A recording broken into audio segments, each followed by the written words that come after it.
Hi, and welcome to another episode of Hot Takes with me, the Silver Fox. And there are many times in life when you make a decision, or say something, or go somewhere, and you either immediately regret it shortly afterwards, or possibly a long time afterwards you think, looking back, I wish I hadn't done that, after the dust has settled and you realise that alternatives should have been explored. And sometimes it matters. Sometimes it doesn't matter. Sometimes it's trivial. But when it's a child who is now sterilised by a doctor, perhaps alternatives should have been looked at. Well, the NHS is now going to go back over 10 years, looking at thousands and thousands of cases where it has counselled children, administered medications to children, or in extremis, even operated on children and made them sterile because the children insist that they're in the wrong body. They have gender dysphoria, and so the NHS are treating it as a physical condition when it is obviously a mental condition. And the upside of this is, if it's mental, it can be addressed and fixed, or at least some kind of semblance can be arranged. But once you've done the physical side and you've treated it physically, it often leaves these children, as I say, sterile. There's no going back. It's a one-way street. But let's have a look at this article. It's actually a pair of articles. They are interlinked, because one is also relating to a man who woke up after having the chop to immediately regret it. But we'll have a look at the first article first and then move on. So we're going to start with this article. Every trans child treated on the NHS in the past decade will have medical records scrutinised to see how many regret transitioning. Researchers to study data on around 9,000 children given counselling or medication. Health Secretary wants to know if treatment improves lives or leads to regret. Well, I bet a lot of them regret it. Maybe not the majority, but there will be, 9,000, there will be a lot. Insiders say he thinks the current system is failing children by rushing the medication. And I think he is right. Every child treated for gender dysphoria in the last decade will have their medical records scrutinised. Sajid Javid will today start to change the law to allow researchers to study data on around the 9,000 adolescents given the counselling or medication for the condition. The Health Secretary wants to know whether the treatment improves trans children's lives or leads to further problems or regret. Well, there's definitely cases of regret. 100% sure of this. This is not just my opinion. This is actual cases. These have been court cases. But that's without saying there are cases of regret and return. But it's not a full return, of course, because once bits are out, they're not going back. Currently, the data is protected by medical confidentiality laws that mean people are given a new NHS number when they legally change their gender, but not their sex, because you cannot change that.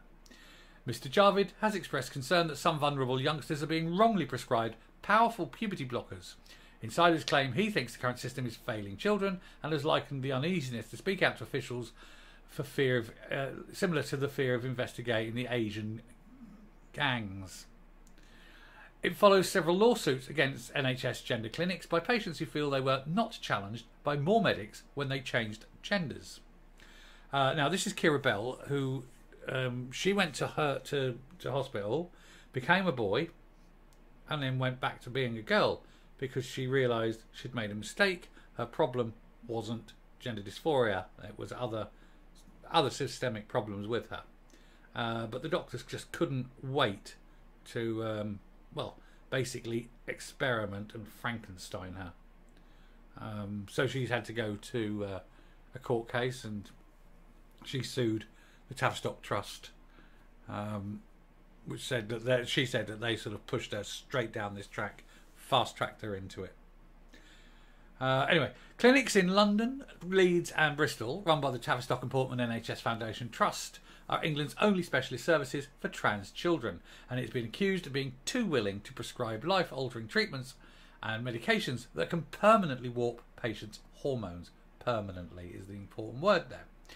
Legislation to change the Gender Recognition Act 2004 will be introduced today and is expected to take a month or so to become law, and it will allow the records of everyone who's had therapy between 2009 and 2020 to be studied as part of a larger review. Indeed, that whole cohort will be studied, and they reckon, well, they don't reckon, I reckon, that there will be a lot of regrets. But I mean, the whole point is that they, being the government, also feel this way, which is why they're pushing the law. So they think there will be a lot of regrets. The review is being led by the paediatrician Dr. Hilary Cass.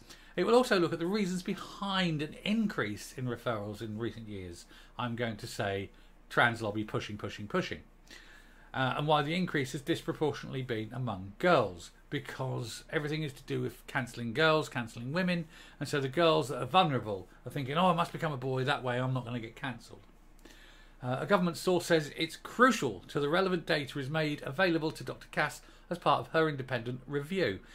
It will be a world-leading clinical evidence-based, better inform the planning of these services and improve our understanding of whether the treatment provided is working. Ultimately, that will benefit everyone, particularly the children who may be questioning their gender identity. Children always have, as part of growing up, you question everything, and then you carry on growing up, and then you become who you are. You're very mouldable at that age. And unfortunately, the trans lot on TikTok who push with their multicoloured hair and all that, and they're always on TikTok. They won't get away with it on Facebook. They won't get away with it on YouTube or anything like that. It's always TikTok. Unregulated. Push. Dangerous. That doesn't help the fact that Disney are pushing everything. They're pushing. They want fit. Was it the director of Disney said, Disney programming said they want 50% of all Disney characters to be LGBT. They want to push the messages of sexuality and of gender dysphoria and mental illness on children for as young as 4. So it's no wonder that these cases are rising. Disney is just filth now, and you should never watch Disney. But anyway, that's another video. The Times reports that Mr. Javid is concerned the NHS is offering medications to children with gender dysphoria far too liberally. No, especially as gender dysphoria is a mental condition. The DSM-5 says it's a mental condition. Doctors in the UK can prescribe children with puberty blockers after going through several rounds of counselling, and they can be given hormone therapies which cause the development of female or male characteristics once they turn 16. There's been a dramatic rise in children receiving treatment for gender dysphoria in Britain. Just 138 were referred in 2010-11 compared to 2,500 in 2021. And this is all to do, as I say, with the pushing. It's that trans lobby pushing your children into doing irreversible damage and sterilising themselves. Kira Bell, a 25-year-old, was given puberty blockers by Tavistock at 16, launched a lawsuit against them, which she said rushed her into taking the medication. In December 2020, the High Court ruled the children under 16 lacked capacity to give informed consent to the treatment following Ms Bell's case. The decision was later overturned a year later. And this comes after a British man had his bits removed during a gender reassignment surgery, revealed he is suing the NHS over the operation. He was the one who regretted it the very next day, and that's where we're going next, so bear with me while I go whoosh. There we go. And I'll just come up on this story. For some reason I've come at the bottom. And this is to do with Richie Herring. Now, this is in Breitbart, and its socialised healthcare system is failing to properly question transgender patients before surgery, and this is the claim. Now, I'm just going to show you this picture very quickly. Now, I'm looking at that. This is London, and they've put this out for Pride Month, you know, Special Needs Month. I look at that, and you know what I'm thinking? The first thing that comes into my mind, 1930s Germany, the Nuremberg marches. It's the rallies, isn't it? It's the Nuremberg rallies. Anyway, the UK's publicly funded healthcare system is not properly questioning its transgender patients before surgery. A former transgender woman has alleged he'll always now be a transgender woman. Snip, snip, had that off. But he's regretted it. And he'll always be a man. This is the thing. Regardless, even without his todger, he's still a man. He's just a man without a todger. Anyway, the person who formerly lived as a transgender woman has alleged that the UK's socialised healthcare system is not properly questioning people before they undergo sex change surgery. Richie Herring, who has returned to identifying as a man, voiced the allegations while saying that he intended to take legal action against the British National Health Service over the way it treated him. According to the Times, Herring claimed that the socialised healthcare provider failed to heed his own concerns about undergoing transgender surgery, with medics even allegedly putting down his fears to his obsessive-compulsive disorder. As a result, Herring reportedly ended up undergoing a vaginoplasty surgery, and the results of which have left him in pain, no sex drive, and problems emptying his bladder. Well, if you start messing around with your undercarriage like that, it's never going to work out well.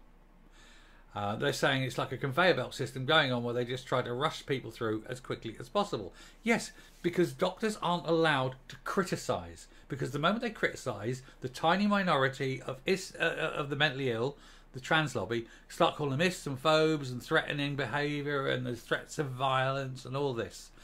We need to start clamping down and saying to these madmen, these mentally ill people, no more.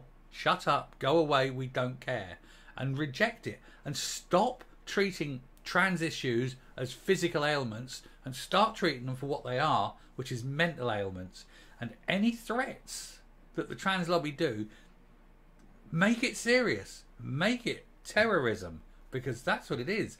When they are forcing this on people, it's extremism. It's terrorism. And start arresting them for it. Anyway, the whole thing has been going on a long time. I'm not going to drag it on anymore. So I'll come up and round off.